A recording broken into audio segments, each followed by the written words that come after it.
اس کا مطلب ہے کہ ان کے گھر میں تیار کرنے والے لوگ بھی موجود تھے۔ ابراہیم علیہ السلام نے مہمانوں کے آنے کے مقصد کے بعد ان سے پوچھا کہ ان کی مہمانی کی پھر یہ ہے کہ جلدی یعنی مہمانوں کی مہمانی کرنی چاہیے، دیر نہیں کرنی چاہیے۔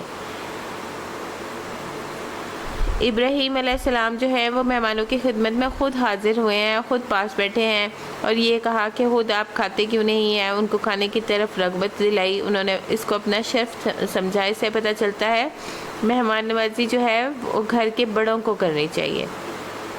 اور پھر فرشتے یہ کہ ان کی اہلیہ کو خوشخبری دیتے ہیں جب انہیں پتہ لگتا ہے کہ قوم لوط کے پر عذاب آنے والا ہے تو اپنی خوشخبری کو بھول جاتے ہیں اور ان کے بارے میں اللہ تعالیٰ سے فریادیں کرنے لگتے ہیں کہ ان کو عذاب نہ دیا جائے۔ تو اس واقعے میں ابراہیم علیہ السلام کا جو کردار ہے، ان کا جو اخلاق ہے، اس کے جو طور طریقے ہیں، یہ سب کے سیکھنے کے ہیں۔ اور ہم جانتے ہیں کہ ابراہیم علیہ السلام اللہ کے محبوب تھے، اللہ کے خلیل تھے، اللہ کے دوست تھے۔ تو ان کی کون سی کوالٹیز ہوتی ہیں جس بنا پر اللہ تعالیٰ کسی بندے کو محبوب بناتا ہے۔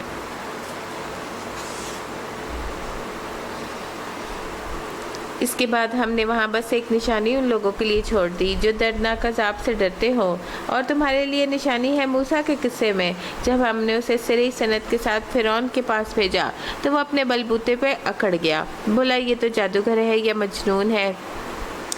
آخر کار ہم نے اسے اس کے لشکروں کو پکڑا اور سب کو سمندروں میں پھینک دیا اور وہ ملامت زدہ ہو کر رہ گیا۔ اور تمہارے لیے نشانی ہے عاد میں، اور جب ہم نے ان پر ایک ایسی بے خیر ہوا بھیجی جس چیز پر سے بھی وہ گزر گئی اسے وہ سیدھا کر کے رکھ دیا، یعنی کہ ایسی پالے والی ہوا تھی۔ تمہارے لیے نشانی ہے عاد میں، جبکہ ہم نے ان پر ایک ایسی ہی بے خیر ہوا بھیج دی جس چیز پر سے بھی وہ گزر گئی اس کو وہ سیدھا کر کے رکھ دیا، یعنی فریز کر دینے والی ہوا تھی اور 7 دن 8 راتیں چلتی رہی تھی۔ تمہارے لیے نشانی ہے سمود میں، جب ان سے کہا گیا ایک خاص وقت مقرر تک مزے کر لو، مگر اس تنبیہ پر بھی انہوں نے اپنے رب کی حکم سے سرتابی کی۔ آخر ان کے دیکھتے دیکھتے اچانک ٹوٹ پڑنے والے عذاب نے ان کو آ لیا، پھر نہ ان میں اٹھنے کی سکت تھی نہ وہ اپنا بچاؤ کر سکتے تھے۔ اور ان سب سے پہلے ہم نے نوح کی قوم کو ہلاک کیا، حالانکہ وہ فاسق لوگ تھے۔ آسمان کو ہم نے اپنے زور سے بنایا اور ہم اس کی قدرت بھی رکھتے ہیں، زمین کو ہم نے بچھایا اور بڑے اچھے ہموار کرنے والے ہیں، اور ہر چیز کے ہم نے جوڑے بنائے، یعنی تمام جانداروں کے، شاید کہ تم اس سے سبق لو۔ لعلکم تذکرون، بس دوڑ لگاؤ اللہ کی طرف، وفروا الی اللہ انی لکم منہ نذیر مبین، میں تمہارے لیے ایک صاف صاف خبردار کرنے والا ہوں۔ یہ جو دوڑ ہے یہ فزیکل بھی ہوتی ہے، بعض اوقات انسان تیز تیز چلتے ہوئے اللہ کے پسندیدہ کاموں کی طرف بڑھتا ہے، لیکن دوڑنا 2 طرح کا ہوتا ہے، ایک سعادت مند اور ایک بدبخت۔ تو جو شخص دوڑتا ہے جو سعادت مند ہوتا ہے، خوش قسمت ہوتا ہے، وہ برائی کے راستوں سے غلط کاموں کو چھوڑ کر نیکی کی طرف بھاگتا ہے، اور جو بدبخت ہوتا ہے وہ نیکی کے کاموں کو چھوڑ کر برائی کی طرف دوڑ لگاتا ہے۔ بدبخت اللہ سے بھاگتے ہیں، نیک وقت جو ہے وہ اللہ کی طرف بھاگتے ہیں۔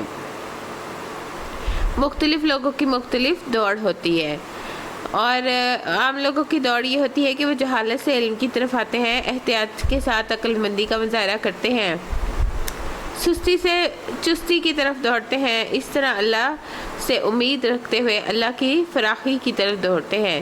علم ہی یقینی حاصل کرنے کے لیے خاص لوگ دوڑتے ہیں، وہ علم اور علم کے عمل کے بعد باطنی تزکیہ اور باطنی خشوع کی طرف دوڑتے ہیں۔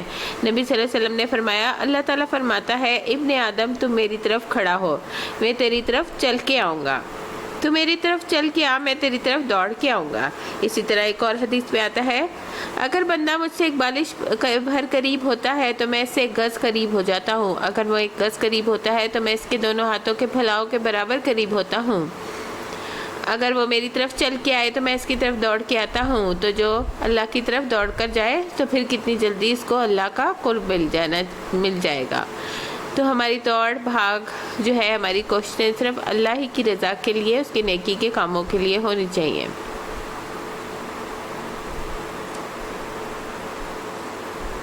اور نہ بناؤ اللہ کے ساتھ دوسرے معبود، میں تمہارے لیے اس کی طرف سے صاف صاف خبردار کرنے والا ہوں۔ یہی ہوتا رہا ہے، اس سے پہلے کی قوموں کے پاس بھی کوئی رسول ایسا نہیں آیا تھا جسے انہوں نے یہ نہ کہا ہو کہ یہ ساحر ہے یا مجنون، یعنی آپ صلی اللہ علیہ وسلم کو تسلی دی جا رہی ہے کہ ان سب نے آپس میں اس پر کوئی سمجھوتا کر لیا ہے، نہیں، یہ سب کچھ سرکش لوگ ہیں، بس اے نبی ان سے رخ پھیر لیجئے۔ آپ پہ کوئی ملامت نہیں ہے۔ البتہ نصیحت کرو کیونکہ نصیحت ایمان والوں کو فائدہ دیتی ہے۔ وَذَكِّرْ فَإِنَّ الذِّكْرَىٰ تَنفَعُ الْمُؤْمِنِينَ۔ رسول اکرم صلی اللہ علیہ وسلم نے فرمایا مومن کو اس حال میں پیدا کیا کہ وہ آزمائش میں مبتلا ہونے والا، توبہ کرنے والا، بھولنے والا ہوتا ہے، اور جب اسے نصیحت کی جاتی ہے تو وہ نصیحت قبول کر لیتا ہے۔ میں نے جن اور انسانوں کو اس کام کے لیے پیدا نہیں کیا کہ وہ میری بندگی کریں۔ میں ان سے کوئی رزق نہیں چاہتا اور نہ یہ چاہتا ہوں کہ وہ مجھے کھلائیں۔ اللہ تو خود ہی رزاق ہے، بڑی قوت والا ہے اور زبردست ہے۔ یہاں انسانوں سے پہلے جنوں کا اس لیے ذکر کیا گیا کہ انسانوں سے پہلے ان کی تخلیق کر دی گئی تھی، اور ویسے بھی مشرکین جو تھے وہ جنوں کی عبادت کرتے تھے، ڈرتے تھے، جنوں کے نام پہ نظر و نیاز کرتے تھے۔ تو یہاں اللہ تعالیٰ نے بتایا جنوں کو تو اپنی عبادت کے لیے ہم نے پیدا کیا ہے، تم کہاں جنوں کی عبادت کرنے لگ گئے اور ان سے ڈرنے لگ گئے۔ وہ بڑی قوت والا اور زبردست ہے۔ پس جن لوگوں نے ظلم کیا ان کے حصے کا بھی ویسا ہی عذاب آئے گا جیسا انہیں ان لوگوں کے حصے کا مل چکا ہے۔ ان کے لیے یہ لوگ جلدی نہ مچائیں، آخر کو تباہی ہے کفر کرنے والوں کے لیے اس روز جس کا انہیں خوف دلایا جا رہا ہے۔ سورۃ طور۔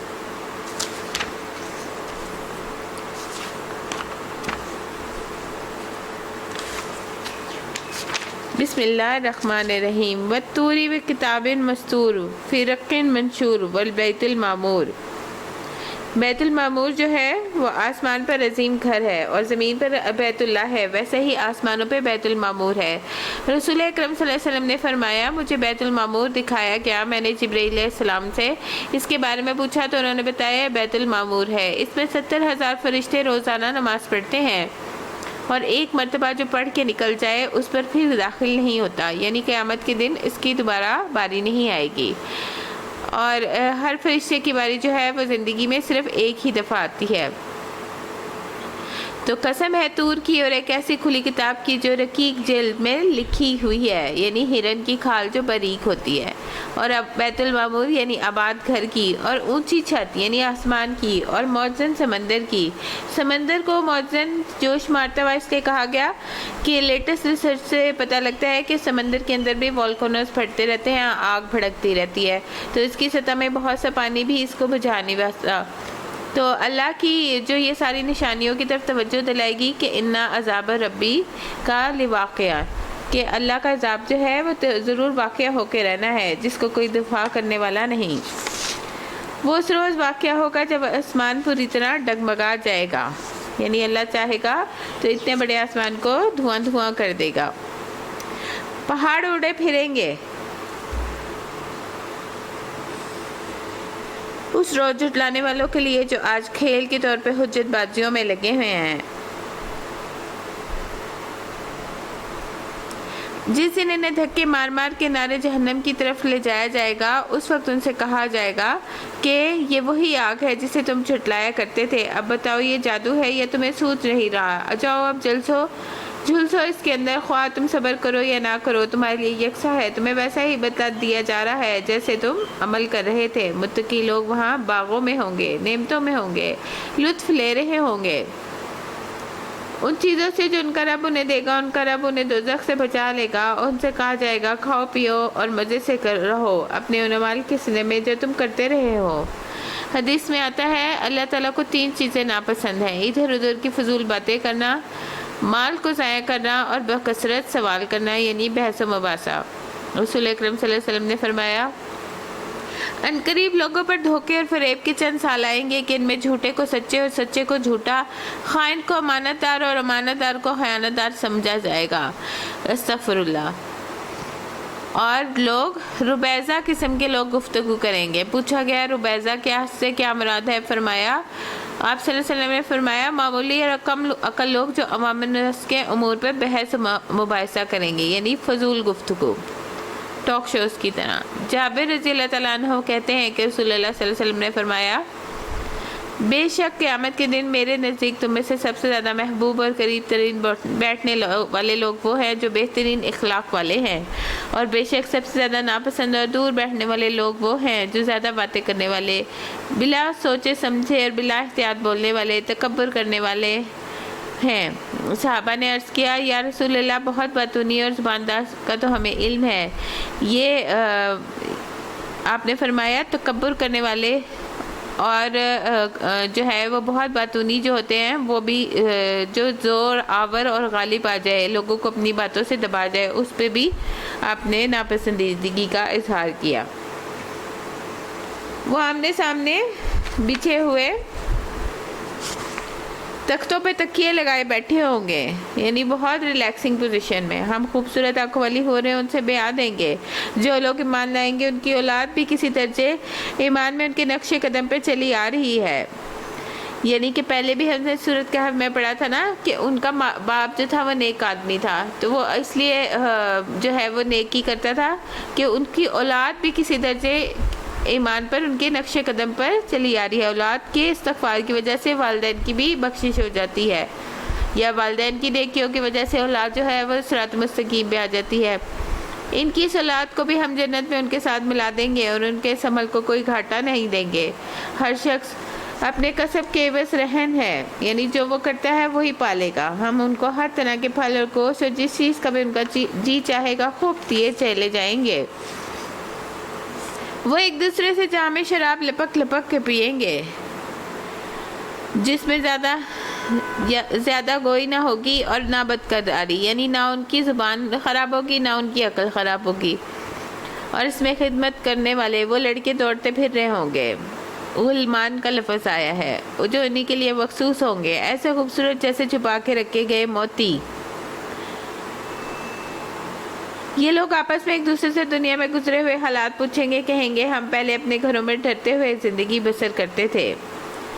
یعنی کہ یہ وہ بچے ہوں گے جو کہا جاتا ہے کہ پہلے سے جو ہے وہ فوت ہو چکے تھے، معصوم الخطا، تو یہ وہ بچے ہوں گے معصوم۔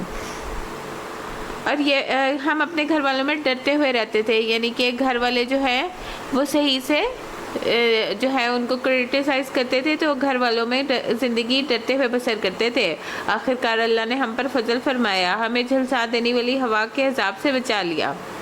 ہم پچھلی زندگی میں اسی سے دعائیں مانگا کرتے تھے، وہ بہت ہی بڑا محسن ہے اور رحیم ہے۔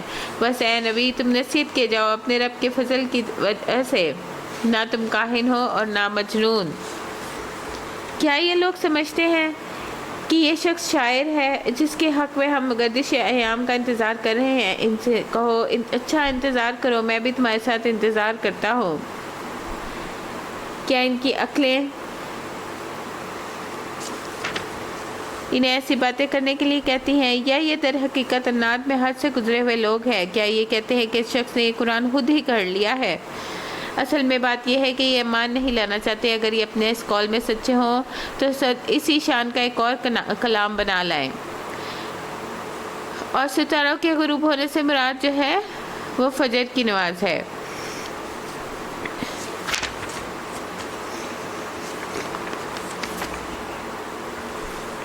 جس نے سن گن لی وہ لائے کوئی کھلی دلیل۔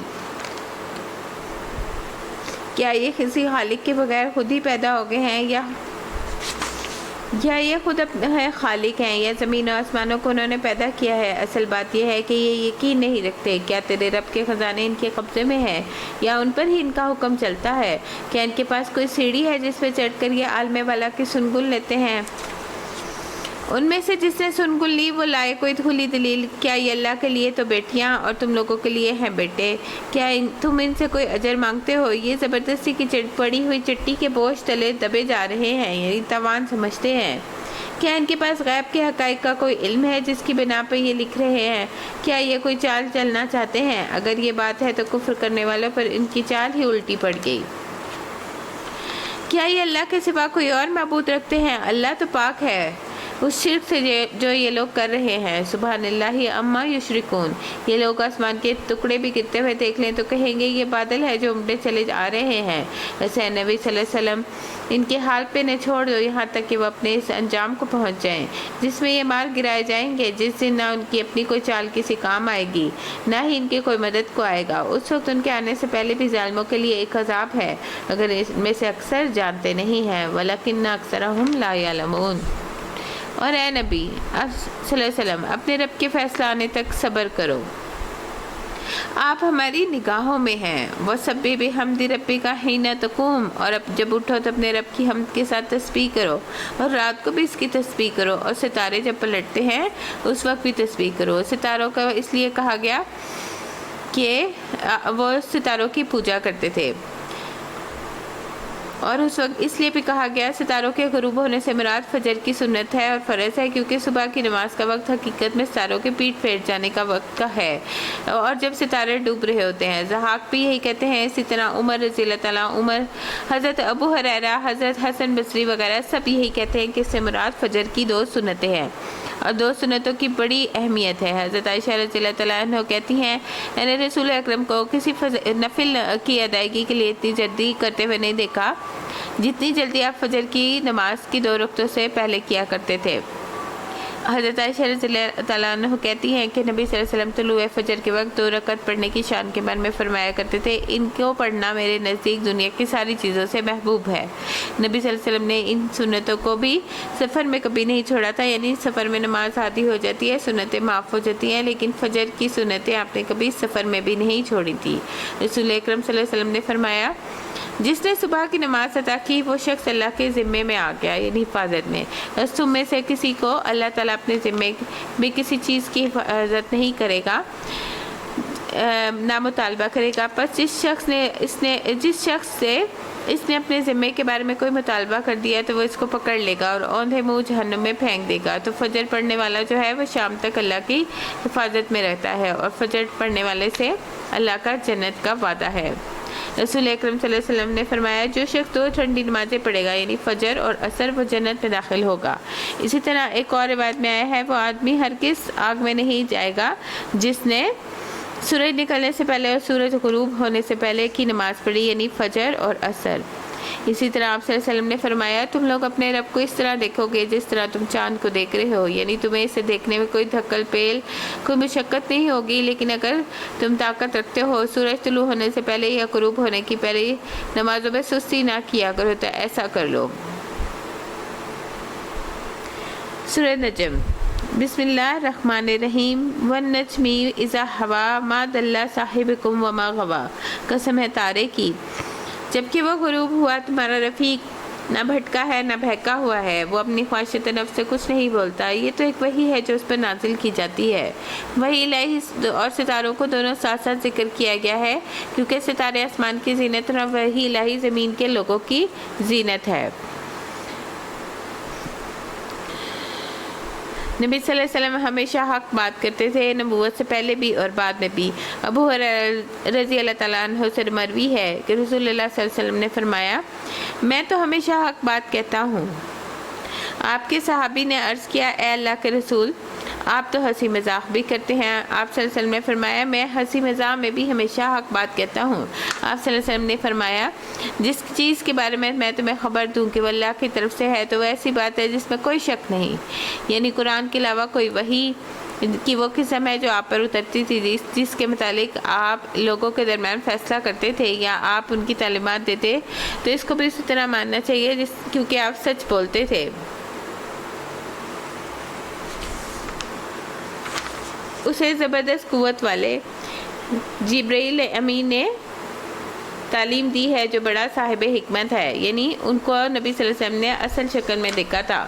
وہ سامنے آ کھڑا ہوا جبکہ وہ بلائی افق پہ تھا اور اوپر معلق ہو گیا، یہاں تک کہ 2 کمانوں کے برابر یا اس سے کم فاصلہ رہ گیا۔ تب اسے اللہ کے بندے کو وحی پہنچائی جو وحی اسے پہنچانی تھی، یعنی 2 کمانوں سے بھی کم کا فاصلہ رہ گیا تھا، یعنی جبریل امین جو ہیں وہ نبی صلی اللہ علیہ وسلم کے بیچ۔ نظر نے جو کچھ دیکھا، دل نے اس میں جھوٹ نہ ملایا۔ اب اگر کیا تم اس چیز پہ جھگڑتے ہو جسے وہ آنکھوں سے دیکھتا ہے، یعنی کچھ لوگوں کو جب صبح آ کے بتایا تھا کہ میں معراج پہ گیا تھا تو ایمان والوں کے بھی ایمان ڈول گئے تھے۔ ایک مرتبہ پھر اس نے سدرۃ المنتہا کے پاس دیکھا جہاں پر جنت الماوا ہے، اور جنت الماوا کیا ہے؟ آدم اور حوا کا مسکن، اس جنت جہاں انہیں رکھا گیا تھا۔ اور آپ صلی اللہ علیہ وسلم نے ایک اور موقع پہ جبریل امین کو دیکھا تھا، اور وہ ان کے 600 پر تھے جس سے موتی اور یاقوت جو تھے وہ جھڑ رہے تھے۔ آپ صلی اللہ علیہ وسلم نے معراج کے موقع پر تشریف لے گئے اور آپ صلی اللہ علیہ وسلم نے سدرۃ المنتہا کو دیکھا، تو اس کے بارے میں عبداللہ بن مسعود کہتے ہیں کہ جب رسول اللہ صلی اللہ علیہ وسلم کو اسرا کروایا گیا تو آپ کو سدرۃ المنتہا تک لے جایا گیا۔ وہ چھٹے آسمان پر ہے اور وہ سب چیزیں جنہیں زمین سے اوپر لے جایا جاتا ہے اس تک پہنچتی ہیں، وہاں سے انہیں لے جایا جاتا ہے اوپر سے، اور جو اوپر سے نیچے لاتے ہیں وہ بھی وہاں تک جانتی ہیں، پھر وہاں وصول کیا جاتا ہے۔ اور پھر اس کا کیا معنی ہے سدرۃ المنتہا کو کسی چیز نے ڈھانپ رکھا ہے، تو اس کے بارے میں عبد المسعود کہتے ہیں، ابن مسعود، کہ سونے کے پتنگوں نے۔ ایک اور روایت میں ہے کہ نبی صلی اللہ علیہ وسلم فرماتے ہیں جبریل نے مجھے سدرۃ المنتہا کی طرف لے گئے، اس کے پتے ہاتھی کے کان کی طرح بڑے بڑے تھے، درخت ہے اور اس کے پھل بھیر جیسے بڑے گھڑے بڑے کے برابر تھے۔ آپ نے فرمایا جب اس درخت کو اللہ کے حکم سے ڈھانپا گیا تو اس کا حال ایسا ہو گیا کہ اللہ کی مخلوق میں سے کسی کے لیے ممکن نہیں کہ اس کے حسن کو بیان کرے، یعنی یہ نظارہ آپ سے کروایا گیا۔ ایک اور روایت میں آتا ہے کہ جبرائیل مجھے سدرۃ المنتہا کے پاس لے گئے، اسے کئی رنگوں سے ڈھانپا گیا تھا، میں نہیں جانتا وہ کیا تھا، یعنی دنیا میں اس کی مثال کسی چیز سے نہیں ملتی۔ اس وقت سدرا پہ چھا رہا تھا جو کچھ چھا رہا تھا، نگاہ نہ چوندیائی نہ حد سے متجاوز ہوئی، اس نے اپنے رب کی بڑی بڑی نشانیاں دیکھیں، یعنی آپ صلی اللہ علیہ وسلم نے اتنی تمیز اور ادب کے ساتھ دیکھا کہ جیسے عام طور پہ کیا ہوتا ہے، ہم جب کسی اچھے ہوٹل میں جائیں یا کسی کے گھر جائیں تو ادھر ادھر نگاہ گھما کے جلدی جلدی دیکھنا شروع ہو جاتے ہیں، لیکن آپ صلی اللہ علیہ وسلم کا سارا فوکس جو تھا وہ رب کے سامنے تھا۔ اب ذرا تم بتاؤ، تم کبھی اصلاۃ اور عزیٰ اور تیسری ایک دیوی منات کی حقیقت پر بھی کوئی کچھ غور کیا؟ کیا تمہاری بیٹیاں ہیں؟ کیا تمہارے لیے ہیں بیٹے اور ہمیں خدا کے لیے ہیں بیٹیاں؟ یہ تو بڑی دھاندلی کی تقسیم ہے۔ اللہ کے لیے وہ چیز پسند کرتے ہیں جو اپنے لیے نہیں کرتے۔ دراصل یہ کچھ نہیں ہے مگر بس چند نام ہے جو تم نے اور تمہارے باپ دادا نے رکھ لیا ہے اور ان سے کوئی صنعت حاصل نہیں ہوئی۔ حقیقت یہ ہے کہ لوگ محض گمان کی پیروی کر رہے ہیں، خواہشات نفس کے مرید بنے ہوئے ہیں، اعلیٰ ان کے رب کی طرف سے ان کے پاس واضح ہدایت آ چکی ہے۔ انسان جو کچھ چاہے اس کے لیے وہی حق ہے، دنیا اور آخرت کا مالک تو اللہ ہی ہے۔ آسمانوں میں کتنے فرشتے ہیں، ان کی شفاعت کچھ بھی کام نہ آ سکے گی جب تک اللہ کسی ایسے شخص کے حق میں اس کی اجازت نہ دے جس کے لیے وہ عرض داشت سننا چاہتا ہو، اس کی جانب کرے۔ جو لوگ آخرت کو نہیں مانتے وہ فرشتوں کو دیویوں کے نام سے موصوف کرتے ہیں، حالانکہ اسے ان کا کوئی علم نہیں، وہ محض گمان کی پیروی کر رہے ہیں اور گمان حق کی جگہ کچھ کام نہیں دے سکتا۔ بس اے نبی صلی اللہ علیہ وسلم، جو ہمارے ذکر سے منہ موڑتا ہے اسے دنیا کے سوا جسے کچھ مطلوب نہیں ہے، اسے اس کے حال پہ چھوڑ دو۔ ان لوگوں کا مبلغ علم بس کچھ یہی ہے، یہ بات جو ہے تیرا رب زیادہ بہتر جانتا ہے، اس کے راستے میں کون بھٹک گیا ہے اور کون سیدھے راستے پر ہے، اور زمین و آسمانوں کی ہر چیز کا مالک اللہ ہے۔ وَلِلَّهِ مَا فِي السَّمَاوَاتِ وَمَا فِي الْأَرْضِ، تاکہ اللہ کی بڑائی کرنے والوں کو ان کے عمل کا بدلہ دے، اللہ ان لوگوں کو اچھی جزا دے جنہوں نے نیک رویہ اختیار کیا، جو بڑے بڑے گناہوں اور کھلے کھلے کبیر فعل سے پرہیز کرتے ہیں۔ الذین یجتنبون کبائر الاسم اور والفواحش الا اللمم۔ لمم کیا ہوتا ہے؟ جو بہت چھوٹے چھوٹے گناہ ہوتے ہیں جس کو ہم سمجھتے بھی نہیں ہیں کہ یہ گناہ ہے، لیکن وہ گناہ ہوتے ہیں اور اس کی بھی پکڑ ہو جاتی ہے، کیونکہ ہر کرامن کاتبین جو ہیں وہ کوئی بھی بات چھوڑتے نہیں ہیں۔ بلا شبہ تیرے رب کا دامن مغفرت بہت وسیع ہے، وہ تمہیں اس وقت سے خوب جانتا ہے جب اس کی زمین پر تمہیں پیدا کیا، جب تم اپنی ماؤں کے پیٹوں میں ابھی جبین میں تھے۔ بس اپنے نفس کی پاکی کے دعوے نہ کرو، اور تم نے اس شخص کو دیکھا، اب وہی بہتر جانتا ہے کہ واقعی متقی کون ہے۔ اے نبی صلی اللہ علیہ وسلم، تم نے اس شخص کو بھی دیکھا جو راہ خدا سے پھر گیا، پھر تھوڑا سا دیکھ کر رک گیا۔ کیا اس کے پاس غیب کا علم ہے؟ کیونکہ وہ حقیقت دیکھ رہا ہے۔ کیا اسے ان باتوں کی کوئی خبر نہیں پہنچی جو موسیٰ کے صحیفوں اور ابراہیم کے صحیفوں میں بیان ہوئی ہے، جس نے وفا کا حق ادا کر دیا کہ کوئی بوجھ اٹھانے والا دوسرے کا بوجھ نہیں اٹھائے گا، اور یہ کہ انسان کے لیے کچھ نہیں مگر جس کی اس نے صحیح کی، یعنی انسان کو وہی ملے گا جو اس نے کمایا ہوگا، کسی دوسرے کا بوجھ اس پہ نہیں ڈالے جائے گا۔ بسم اللہ الرحمن الرحیم۔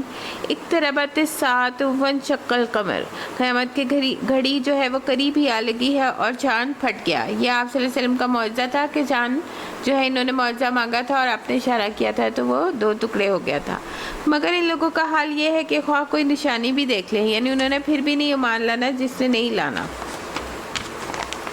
تو منہ موڑ جاتے ہیں اور کہتے ہیں یہ تو چلتا ہوا جادو ہے۔ یعنی پچھلی قوموں میں بھی آپ دیکھ لیں کہ حضرت موسیٰ کو کتنے معجزات دیے گئے تھے، انہوں نے جادو کہہ دیا تھا، انہوں نے اس کو بھی جھٹلایا اور اپنے خواہشات نفس کی ہی پیروی کی۔ ہر معاملے کا آخر کار ایک انجام پہنچ کر رہنا ہے۔ ان لوگوں کے سامنے پچھلی قوموں کے وہ حالات آ چکے ہیں جس میں سرکشی سے باز رکھنے کے لیے کافی عبرت کا سامان ہے۔ ایسی حکمت جو نصیحت کے مقصد کو بدرجہ عتم پورا کرتی ہے، اگر تنبیہات ان پر کارگر نہیں ہوتی پس نبی صلی اللہ علیہ وسلم ان سے رخ پھیر لیجئے۔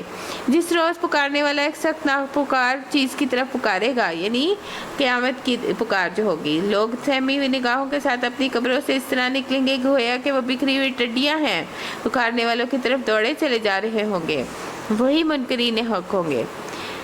مومنوں کے لیے وہ دن آسان ہوگا لیکن کافروں کے لیے یہ دن بہت مشکل ہوگا۔ نبی صلی اللہ علیہ وسلم نے قرآن کی یہ آیت یوم یقوم الناس لرب العالمین کے بارے میں فرمایا، نصف یوم کی مقدار 50,000 سال ہے، اور یہ مدت مومن کے لیے بڑی معمولی ہوگی جیسے سورج ڈھلنے سے سورج غروب ہونے تک کا وقت، یعنی اتنا لمبا وقت اس کے لیے چھوٹا ہو جائے گا۔ قیامت کے دن کی مشقت بھی مومن کے لیے کم ہوگی، اور اس وقت سب لوگ پسینے کی لگام منہ میں ڈالے ہوئے ہوں گے، رہے مومن تو ان پر زکام کی طرح ہوگا، اور کافر پر موت جیسی کیفیت طاری ہو جائے گی، یعنی موت جیسی سختی۔ ان کے لیے یہ جو ہے وہ عبرت کا کافی سامان ہے۔ ان لوگوں کے سامنے پچھلی قوموں کے وہ حالات آ چکے ہیں جس میں سرکشی سے باز رکھنے کے لیے کافی عبرت کا سامان ہے۔ ایسی حکمت جو نصیحت کے مقصد کو بدعتم پوری کرتی ہے، مگر تنبیہات ان پر کارگر نہیں ہوتی پس اے نبی صلی اللہ علیہ وسلم سے رخ پھیر لیجئے۔ جس روز پکارنے والا ایک سخت ناگوار چیز کی طرف پکارے گا، لوگ سہمی ہوئی نگاہوں کے ساتھ اپنی قبروں سے اس طرح نکلیں گے گویا کہ وہ بکھری ہوئی ٹڈیاں ہیں، پکارنے والے کی طرف دوڑے چلے جا رہے ہیں۔ جو منکرین حق اس دنیا میں اس کا انکار کرتے تھے، اس وقت کہیں گے یہ دن تو بڑا کٹھن ہے۔ اس روز جو ہے وہ نوح کی قوم جھٹلائی جا چکی ہے، انہوں نے ہمارے بندے کو جھوٹا قرار دیا اور کہا یہ تو دیوانہ ہے، وہ بری طرح جھٹکا گیا۔ آخر اس نے اپنے رب کو پکارا، میں مغلوب ہو چکا ہوں، ربی انی مغلوب فانتصر، اب تو ان سے منتقام لے۔ جب ہم نے موسلا دھار جو ہے بارش سے آسمان کے دروازے کھول دیے اور زمین کو پھاڑ کر چشموں میں تبدیل کر دیا، یہ سارا پانی ان کا کام پورا کرنے کے لیے مل گیا جو مقدر ہو چکا تھا، اور نوح علیہ السلام کو ہم نے تخت اور کیلے والی پہ سوال کر دیا، یعنی کشتی پہ جو ہماری نگرانی میں چل رہی تھی۔ یہ تھا بدلہ اس شخص کی خاطر جس کی ناقدری کی گئی تھی، یعنی 950 سال وہ تعلیم دیتے رہتے۔ اس کشتی کو ہم نے ایک نشانی بنا کر چھوڑ دیا، یعنی جودی کے پہاڑ پہ جا کے وہ ٹک گئی۔ اور پھر کوئی ہے نصیحت قبول کرنے والا؟ فہل من مدکر، کثیری کہتے ہیں کہ اللہ نے کچھ لوگوں کی زبان پہ قرآن پڑھنے کو آسان کر دیا ہے، کچھ لوگوں کو مشقت سے پڑھنا پڑتا ہے، کچھ آسانی سے پڑھ لیتے ہیں، کچھ لوگوں کے دلوں پہ اس کے علم کو آسان کر دیا ہے، وہ بڑی جلدی مفہوم سمجھ جاتے ہیں، کچھ لوگوں کے دلوں پر اس کے فہم کو آسان کر دیا ہے، علم کو آسان کیا تاکہ وہ حفظ کر لیتے ہیں، یعنی فہم سمجھ کر پڑھتے ہیں، کچھ لوگوں کے دل پر اس کے حفظ کو آسان کر دیا ہے۔ یہ سب اہل قرآن ہے، یہ سب کے سب اللہ والے ہیں، اس کے خاص بندے ہیں۔ تو اللہ کی کتاب انتہائی آسان ہے سمجھنے کے لیے، اس کے برعکس جو دنیاوی علوم ہیں ان کو سمجھنے کے لیے مزید کچھ سیکھنا پڑتا ہے۔ تو اللہ تعالیٰ کہہ رہے ہیں کہ ہے کوئی نصیحت قبول کرنے والا؟ فَكَيْفَ كَانَ عَذَابِي وَنُذُرِ، تو پھر کیسا ہوا میرا عذاب اور کیسی میری تنبیہات۔ ہم نے اس قرآن کو نصیحت کے لیے آسان کر دیا ہے۔ وَلَقَدْ يَسَّرْنَا الْقُرْآنَ لِلذِّكْرِ فَهَلْ مِن مُدَّكِّرٍ، تو پھر کیا ہے کوئی نصیحت قبول کرنے والا؟ عاد نے جھٹلایا تو دیکھ لو کیسا تھا میرا عذاب اور کیسی تھی میری تنبیہات۔ ہم نے ان کو ایک منحوس دن کے لیے سخت طوفانی ہوا ان پر بھیج دی جو لوگوں کو اٹھا اٹھا کر اس طرح پھینک رہی تھی جیسے وہ جڑ کے اکھڑے ہوئے کھجور کے تنے ہوں، کیونکہ ان کا ہائٹ بہت زیادہ تھی، بہت لمبے تھے، تبھی تو وہ پہاڑوں میں رہ بھی لیتے تھے۔ بس دیکھ لو کیسا تھا میرا عذاب اور کیسی تھی میری تنبیہات. ہم نے اس قرآن کو نصیحت کے لیے آسان کر دیا ہے. وَلَقَدْ يَسَّرْنَا الْقُرْآنَ لِلذِّكْرِ. پھر کیا ہے کوئی نصیحت قبول کرنے والا؟ سمود نے تنبیہات کو جھٹلایا اور کہنے لگے ایک اکیلا آدمی جو ہم میں سے ہی ہے، کیا ہم اب اس کے پیچھے چلیں؟ اس کا اتباع تو ہم قبول کریں تو اس کے معنی یہ ہوں گے کہ ہم بہک گئے ہیں، ہماری عقل ہی ماری گئی ہے. کیا ہمارے درمیان بس یہی شخص رہ گیا تھا جس پہ خدا کا ذکر نازل کیا گیا؟ نہیں، یہ پرلے درجے کا جھوٹا اور برخود غلط ہے. ہم نے پیغمبر سے کہا کل ہی انہیں معلوم ہو جاتا ہے کہ کون پرلے درجے کا جھوٹا ہے اور برخود غلط ہے. ہم اونٹنی کو ان کے لیے فتنہ بنا کر بھیج رہے ہیں. اب ذرا صبر سے کام لو کہ دیکھو ان کا انجام کیا ہوتا ہے. ان کو جتا دے کہ پانی ان کے اور اونٹنی کے درمیان تقسیم ہوگا اور ہر ایک کو اپنی بانی کے دن پر ہی آئے گا. آخرکار ان لوگوں نے اپنے ایک آدمی کو پکارا اور اس نے اس کا بیڑا ہی اٹھایا اور اونٹنی کو مار ڈالا. پھر دیکھ لو کیسا تھا میرا عذاب اور کیسی تھی میری پکڑ. ہم نے ان پر بس ایک دھماکہ چھوڑا اور وہ باڑے کی روندی ہوئی باڑ کی طرح بھس ہو کے رہ گئے. ہم نے اس قرآن کو نصیحت کے لیے آسان کر دیا ہے. اب ہے کوئی نصیحت قبول کرنے والا؟ لوط کی قوم نے تنبیہات کو جھٹلایا. ہم نے پتھراؤ کرنے والی ہوا ان پر بھیج دی. صرف لوط کے گھر والے اس سے محفوظ رہے. ان کو ہم نے اپنے فضل سے رات کے پچھلے پہر نکال دیا. یہ جزا دیتے ہیں ہم اس شخص کو جو شکر گزار ہوتا ہے. لوط نے اپنی قوم کے لوگوں کو ہماری پکڑ سے خبردار کیا مگر وہ ساری تنبیہات کو مشکوک سمجھ کر باتوں میں اڑاتے رہے. پھر انہوں نے اسے اپنے مہمانوں کی حفاظت سے باز رکھنے کی کوشش کی، یعنی مہمانوں کو بھی نہ چھوڑا. آخر ہم نے ان کی آنکھیں موند دی کہ چکھو میں اب میرے عذاب اور میری تنبیہات کا مزہ. صبح سویرے ہی ایک کٹل عذاب نے ان کو آ لیا. چکھو مزہ میرے عذاب کا اور میری تنبیہات کا. ہم نے اس قرآن کو نصیحت کے لیے آسان بنا دیا ہے. وَلَقَدْ يَسَّرْنَا الْقُرْآنَ لِلذِّكْرِ فَهَلْ مِن مُّدَّكِرٍ.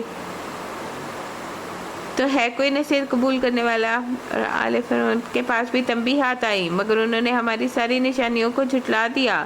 آخر ہم نے انہیں پکڑ لیا جس پر وہ کوئی زبردست قدرت والا پکڑتا ہے. کیا تمہارے کفار کچھ ان لوگوں سے بہتر ہیں؟ یا آسمانی کتابوں میں تمہارے لیے کوئی معافی لکھی ہوئی ہے؟ یا ان لوگوں کو کہنا یہ ہے کہ ہم ایک مضبوط جتھا ہیں، اپنا بچاؤ کر لیں گے؟ ان قریب یہ جتھا شکست کھا جائے گا، سب پیٹ پھیر کر بھاگتے نظر آئیں گے. بلکہ ان سے نمٹنے کے لیے اصل وعدے کا وقت تو قیامت ہے. وہ بڑی آفت اور تلخ ساتھ ہے. یہ مجرم لوگ در حقیقت غلط فہمی میں مبتلا ہیں. ان کی عقل ہی ماری گئی ہے. جس روز یہ منہ کے بل آگ میں گھسیٹے جائیں گے. استغفر اللہ. یعنی آج پیغمبر کی کسی بات پہ یقین نہیں کر رہے تھے تو کل اتنے عزت والے آگ کے بل گھسیٹے جائیں گے. اس روز ان سے کہا جائے گا اب چکھو جہنم کی لپٹ کا مزہ. ہم نے ہر چیز کی ایک تقدیر پیدا کی ہے. اِنَّا كُلَّ شَيْءٍ خَلَقْنَاهُ بِقَدَرٍ. اور ہمارا حکم بس یہ ہے کہ ایک حکم ہی ہوتا ہے اور پلک جھپکتے ہی وہ بلنک آف آئی میں عمل میں آ جاتا ہے. تم جیسے بہت سو کو ہم ہلاک کر چکے ہیں. پھر ہے کوئی نصیحت قبول کرنے والا؟ جو کچھ انہوں نے کیا ہے وہ سب دفتروں میں درج ہے. ہر چھوٹی بڑی بات لکھی جاتی ہے. نافرمانی سے پرہیز کرنے والے یقیناً باغوں اور نہروں میں ہوں گے. ان المتقین فی جنات و نہر. سچی عزت کی جانے کی جگہ بڑے ذی اقتدار اور بادشاہ کے قریب ہوں گے. اللہ ہمیں بھی ان میں شامل کر لے. سورہ رحمان. بسم اللہ الرحمن الرحیم. الرحمن علم القرآن خلق الانسان علمہ البیان. رحمان نے اسے قرآن کی تعلیم دی. اسی نے انسان کو پیدا کیا اور اسی نے اسے بولنا سکھایا. تو بولنے سے مطلب یہ ہے کہ انسان جو ہے وہ سیکھے جس سے قرآن کا علم ہے. فضول گوئی سے منع کیا گیا.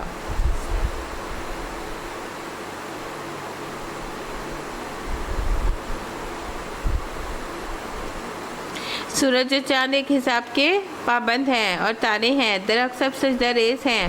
آسمان کو کس نے بلند کیا اور میزان قائم کر دی؟ اس کا تقاضا یہ ہے کہ تم میزان میں خلل نہ ڈالو اور انصاف کے ساتھ ٹھیک ٹھیک تولو اور ترازو میں ڈنڈی نہ مارو. زمین کو اس نے سب مخلوقات کے لیے بنایا. اس میں ہر طرح کے بکثرت لذیذ پھل ہیں. کھجور کے درخت ہیں. ان کے پھل کے خلافے میں لپٹے ہوئے ہیں. طرح طرح کے گلے ہیں جن میں بھوسا بھی ہوتا ہے اور دانہ بھی.